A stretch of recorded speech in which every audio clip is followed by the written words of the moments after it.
Uşaqlar, başlayırıq. Deməli, bugünkü dərsimiz bizim artıq biz 8-ci sinifə qədəm qoyuruq. Bugün 7-ci sinifi bitirdik.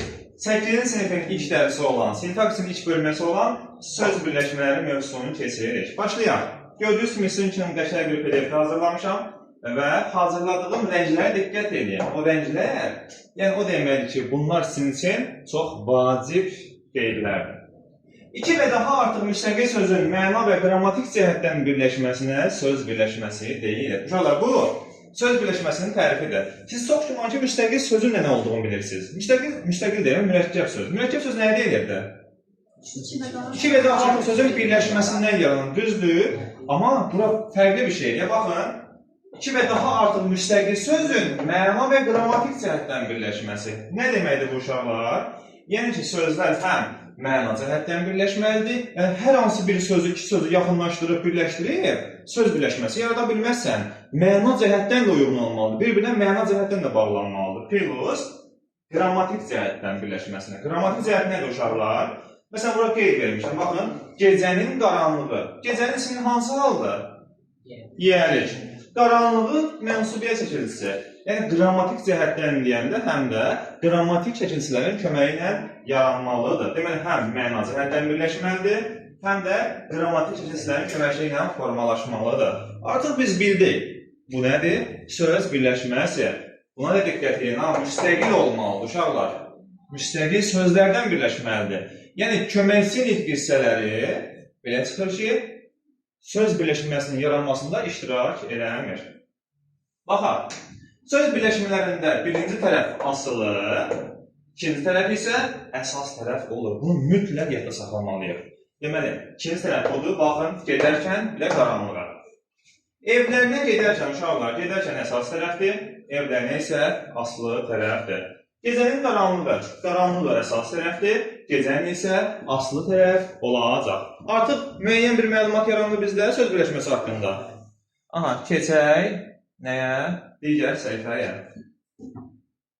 Görə burada nə var? Söz birləşmələrinin növü. Görək, söz birləşmələri neçə yerə bölünür? O qədər rahat olacaq sizin üçün. Baxın, bir, sabit söz birləşmələri. Onun adı nə idi uşaqlar? Frazoloji birləşmələr. Məsələn, könlünü almaq, səhnəsi getmək. Sabit nə demək? Sabitin mənası nədir? Dəyişməyən. Bax, deyirəm, dayanmışım da sabit, düzdür. Frazoloji birləşmələrdə dilimizdə vahid formada olur. Dəyişmir, parçalanmır və əsas və aslı tərəfi olmur. Frazoloji birləşməyə də saxlayın. İkinci, sərbəst söz birləşmələri. Buna qədər bildiksə, əsas bizə lazım olan sərbəst söz birləşməsi olacaq. Çünki biz frazolojini nə vaxt keçmişik? Leksikada sizlə keçmişik. İsmi birləşmələr. Əslində, uşaqlar, baxın, bura bu cür bölmüşəm. Birinci nöqtəyinin söz birləşmələri, ikinci nöqtəyinin söz birləşmələri, bir də üçüncü nöqtəyinin söz birləşmələri. Amma artıq məktəb kitablarında bu cür bölmə yoxdur. Sadəcə məsələ daha da aydın olsun deyə, onları fərqləndirmək cəhətdən mən bu formada bölmüşəm. Amma məktəb dərsliklərində bunlar çıxarılır. İzahını verəcəm sizə. Bir də feili birləşmələr. Biz bunu feildə keçdik, düz deyil, məslər, feili sifət, feili bağlama. Biz onlara şəkilsizlərlə keçdik. Ona biz dedik nə? Feilin hansı formaları? Zəhra? Bəli, təsriflənməyən formalar, məslər tərkibi, feili sifət tərkibi, feili bağlama tərkibi. Aha, bu oldu sərbəst söz birləşmələrinin növləri. Keçək növbəti səhifəyə.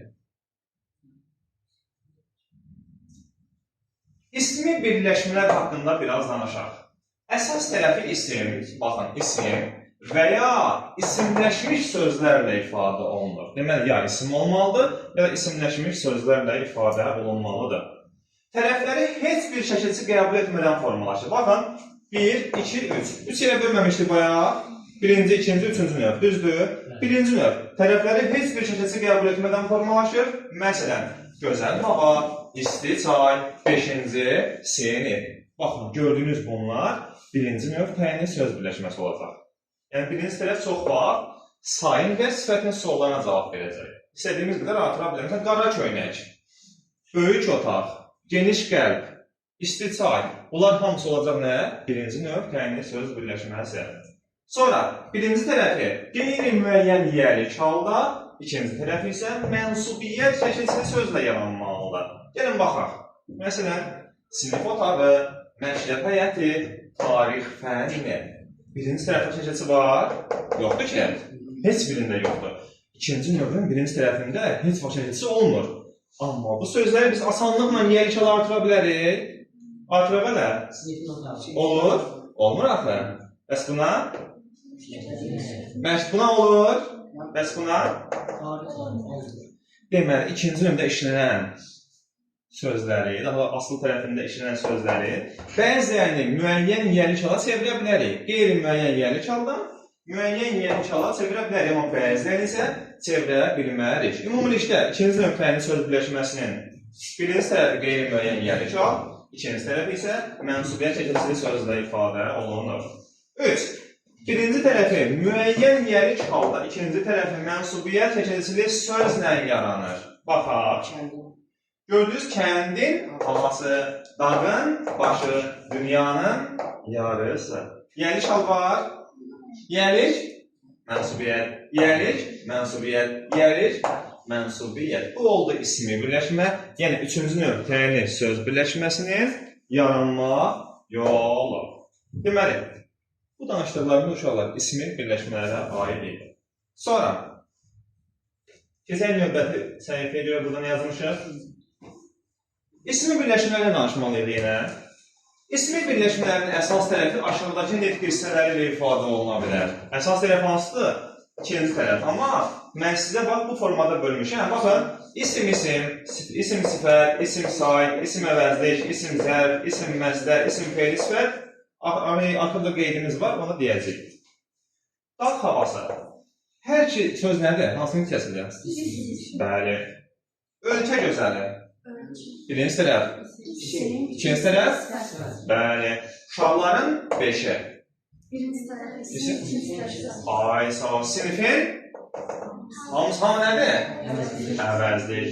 Kəndin yuxarısı. Yuxarı nə idi? Bəli. Şairin? Oxumağı. Məktəbin? Çalışanı. Çalışan nə idi uşaqlar? Fe'li sifət.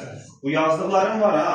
Bu birinci tərəfdə də ola bilər. Sadəcə olaraq özüm birinci tərəfə ancaq isim yazmışam. Yəni, demək istədiyim odur ki, bu yazdıqların hər biri ilə ismi birləşmənin əsas və asıl tərəfləri yarana bilər. Amma mənim burada bir qeydim var uşaqlar. Əsas tərəfi dıq plus mənsubiyyət təcəddüsü ilə düzələn birləşmələr fe'li birləşmələr sayılır. Baxın, çalışanı, burada an fe'li sökəlisi deyildi. Dıq plus mənsubiyyət də fe'li sökəlisi deyildi. Deməli, bax, fərq var artıq burada. Dıq plus mənsubiyyəti siz harada gördünüzsə, bilin ki, o ismi birləşmə yox, olacaq nə? Fe'li birləşmə, onun dediyi. Bunu yadda saxlayın uşaqlar. Nə üçün yadda saxlayın, mən sizə deyim. Biz dedik ki, ismi birləşmələrdə birinci tərəfi yiyəlik halda, ikinci tərəfi isə mənsubiyyət çəkilsili sözlə ifadə olunur. Burada mənsubiyyət çəkilsili hansıdır? Çalışan, mənsubiyyət düzdür, parçalanır. Amma bu şəkilçidə mənsubiyyət şəkilçiyə bitişik yazıldığı üçün, parçalanmadığı üçün artıq olacaq nə? Fe'li birləşmə. Yəni, bu da ismi birləşmə olmayacaq. Dıq plus mənsubiyyəti harada gördünüzsə, birinci nə olacaq? Fe'li birləşmə. Bəli. Keçək, bir qurtum kohvemizdən isə, keçək növbəti səhifəyə. Sinəfəyiz uşaqlar, sağ olun. Deyir ki, aşağıdakı birləşmələrin hər iki tərəfi isimlə ifadə olunub. Dünən, o gün dediyim sizə, yazıq yəni bunları, dəmir, qızıl, gümüş, yun, torpaq, dəri, çanta, palçıq, saxsı. Yazmışdım bunları lövhəyə.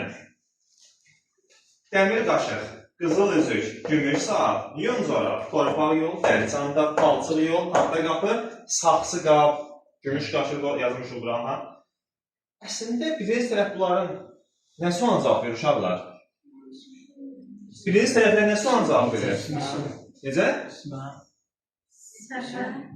Necə sual? Bəli, necə suallar, necə qaşıq, necə üzük, necə saat, Necə sualına cavab verməsinə baxmayaraq, bunlar isimdir. Təbii ki, çünki biz bunlar ayrıca məsələn dəmir metalın adı, qızıl metalın adı, gümüş metalın adı, məsələn torpaq ad bildirir, dəri ad bildirir. Yəni ki, bunları qarışdırmayın. Sonra görə başqa bir şey var. İsmi birləşmələrin xüsusiyyətləri. Görək hansı xüsusiyyətləri var? Gün yazmışam bura. 2 və 3-cü nöqtəyli söz birləşmələri parçalanmır və bütöv şəkildə cümlə üzvü olur. Məsələn, o həyətin ortasında daxma tikmişdir. Düzdür, biz sizlə keçməmişik cümlə üzvləri, amma gəl bunu sintaksi təhlil edək. Nə etmişdir? Nə? Bu qeyri-müəyyən tərsliklə o tamamlar. Kim tikmişdir? Mübtəda. Harada tikmişdir? Həyətin ortasında. Bu həyətin ortasında eyni suala cavab verdi, parçalanmadı ki. Baxın deyirəm, 2 və 3-cü nöqtəyli söz birləşmələri parçalanmır, bütöv cümlə üzvü olur. Bəs birinci növə baxaq araya. Birinci nöqtəyli söz birləşmələrinin birinci tərəfi təyin olur, ikinci tərəfi isə mübtəda, tamamlıq, zərflik və xəbər ola bilər. Məsələn, İnci qara köynəyini geyinmişdi. Nə etmişdi? Kim? İnci nəyi geyinmişdi? Bir də sual verəm. İnci nəyi geyinmişdi? Bir də sual verəm nəyi? Köynəyini. Parçalanır axı burada. Biz yuxarıda parçalaya bilmədik onu. Amma burada parçalanır. Nəyi geyinib? Köynəyini. Və ikinci dəfə sual verəm. Hansı köynəyini? Qara olacaq burada. Təyin. Bu isə olacaq tamamlıq. Yəni, birinci nöqtəyli söz birləşməsi cümlə üzvləri baxımından nə olacaq? Parçalanacaq. Sintaksi təhlil zamanı parçalanacaq. Və təbii ki, Azərbaycan dili nəsiz olmur uşaqlar? İstisnasız olmur. Amma istisnalar da nəyə pozmur? Qaydanı pozmur. Qeyd, birinci nöqtəyli söz birləşmələri bəzən bütövlükdə bir cümlə üzvü ola bilər. Yəni, parçalanmaya da bilər. Orta əsrlərdə feodalizm davam edirdi. Davam edirdi xəbər. Nə? Nə var? Sən bura deyə bilməzsən ki, əsrlərdə, hansı əsrlərdə orta? Yox. Orta əsrlərdə götürülməlidir. Yəni, bəzən birinci növdə parçalanmaya bilər. Görə ismi birləşməyə aid başqa bizim nəyimiz var burada? Bitdi uşaqlar. Deməli, ismi, biz nəyə keçdik bugün? Söz birləşmələri, söz birləşmələrinin növləri və ismi birləşmələri. Hər ki, fe'li birləşmələri saxlayıram. Testimizə baxaq görək, biz fe'li birləşmələrlə ismi birləşmələr eyni deyilsə, ayrı-ayrı veriblərsə, fe'li birləşməsi biz növbəti vaxt keçə bilərik, növbət dərsimizdə. Siz evdən baxın. Görün, testdə bütöv verməkdir hamısını.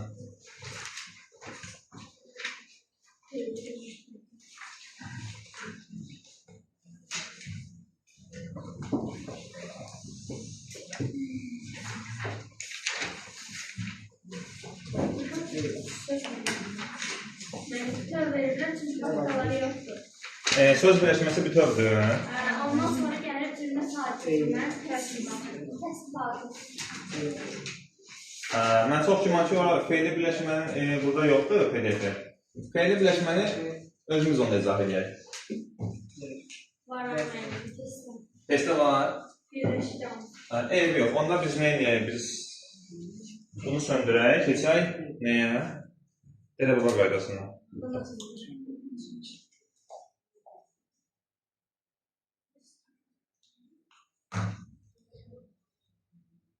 Bunu da söndürüm də ondan.